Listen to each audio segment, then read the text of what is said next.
नमस्कार दोस्तों, थंबनेल देख के आप समझ गए होंगे कि हम लोग आज किस तरह के प्रश्न करने वाले हैं।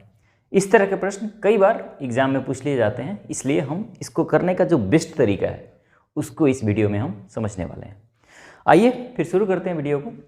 प्रश्न ये है दोस्तों कि भैंसों तथा बतखों के एक समूह में सिरों की संख्या 56 तथा पैरों की संख्या 200 है, तो बतखों की संख्या क्या है आपको बतानी है।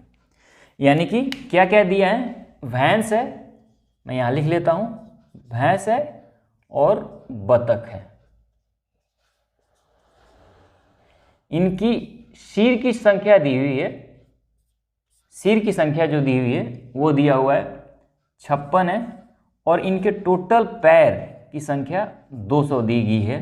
तो आपको बतख कितने हैं ये आपको बतानी है। तो देखिए दोस्तों, इस तरह के प्रश्न को करने का सबसे बेस्ट और आसान एक तरीका वो क्या है, इसको समझते हैं। देखिए, सबसे पहले जो यहाँ सिर दिया गया है ना, इसमें हम मल्टीप्लाई कर देंगे जो नहीं पूछा गया है उसके पैर से। पूछा क्या गया है, बतख के बारे में आपको बतानी है कि बतख की संख्या कितनी है। तो पूछा क्या नहीं गया, भैंस नहीं पूछा गया। तो भैंस के होता है 4 पैर, तो भैंस के पैर से मल्टीप्लाई कर देंगे जो सिर दिया हुआ है। तो मल्टीप्लाई करेंगे तो आ जाएगा 6 चौके 24, 5 चौके 20 और 2 22, 224। अब इस 224 में से जो हमारा पैर दिया गया है क्वेश्चन में उसको हम माइनस कर देंगे, तो आ गया 24।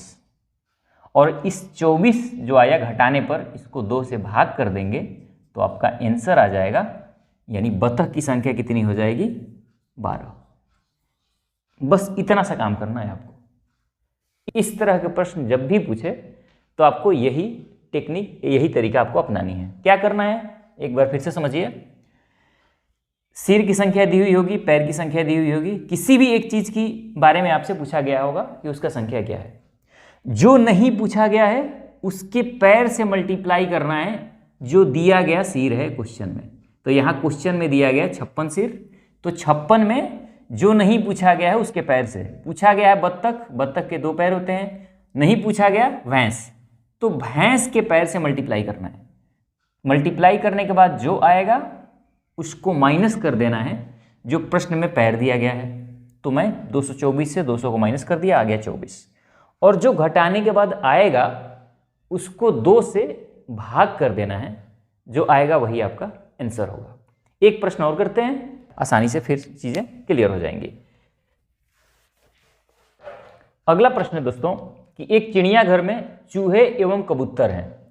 यदि कुल 90 सिर है तथा 224 पैर हैं, तो कबूतरों की कुल संख्या चिड़ियाघर में कितनी है। यानी एक चिड़ियाघर में कौन कौन है, चूहे एवं कबूतर है। चूहे के 4 पैर होता है, ध्यान रखना, और कबूतर के 2, हालांकि आप लोगों को पता होगा। अब सिर की संख्या इसमें कितनी दी हुई है, सिर की कुल संख्या दिया हुआ है 90। पैर दिया गया है क्वेश्चन में कि 224 है।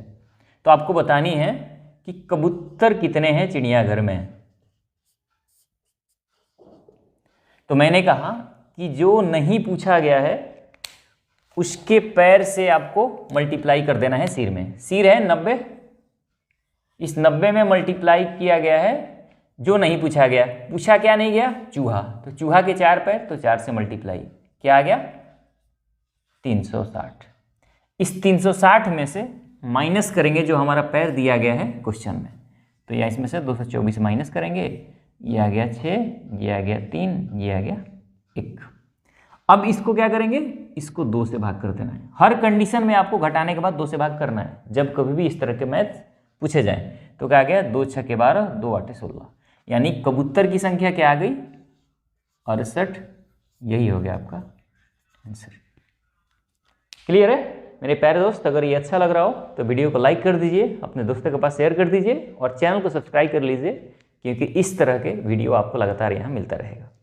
ठीक है, एक प्रश्न और इस तरह करते हैं ताकि और चीजें जो हैं वो क्लियर हो जाए। प्रश्न है दोस्तों कि किसी व्यक्ति के पास कुछ मुर्गियां और गायें हैं। इनके पैरों की संख्या 140 तथा सिर की संख्या 48 है, तो मुर्गियों की संख्या क्या होगी। यानी कि मुर्गी, बात हो रही है, मैं यहाँ लिख लेता हूँ कि बात हो रही है मुर्गी की और गाय की, मुर्गी एवं गाय। शीर की संख्या दी हुई है। शीर की संख्या कितनी दी हुई है? शीर की संख्या है 48।